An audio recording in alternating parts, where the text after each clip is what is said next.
Welcome back to NewsNation Now. Small grocers are dealing with a big problem. Americans are paying 25% more for groceries than in 2019.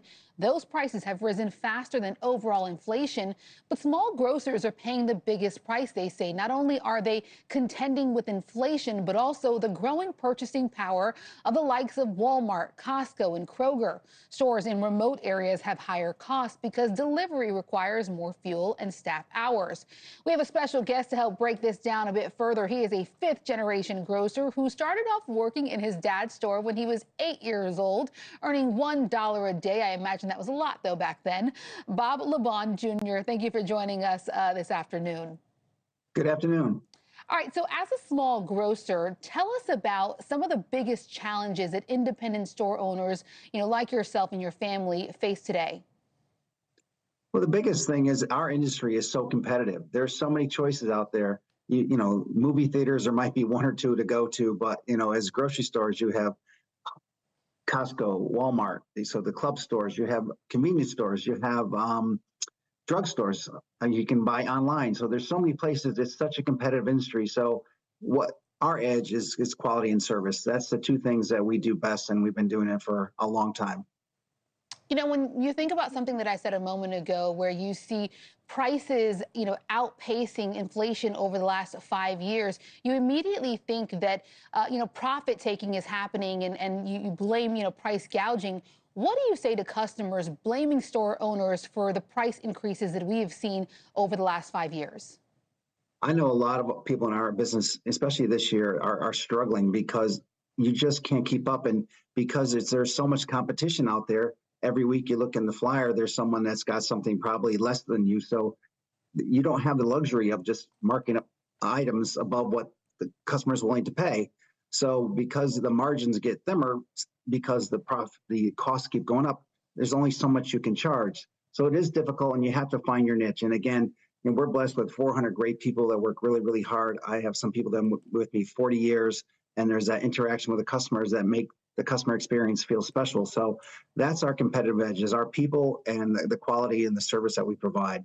And we're close to town. We know everybody in town. We donate to the local charities. So it's a hometown market.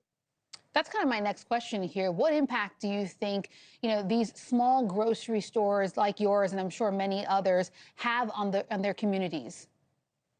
Oh, it's tremendous. I mean, we donate thousands. We support all our food banks. We donate about $40,000 a year to all the food banks, and our food banks said they could not survive the supporting amount of people that do without our financial support.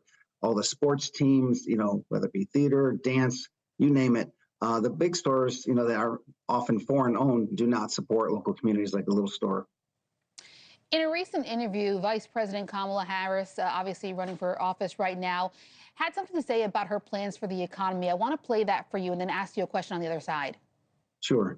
Prices, in particular for groceries, are still too high. The American people know it, I know it, which is why my agenda includes what we need to do to bring down the price of groceries. For example, dealing with an issue like price gouging.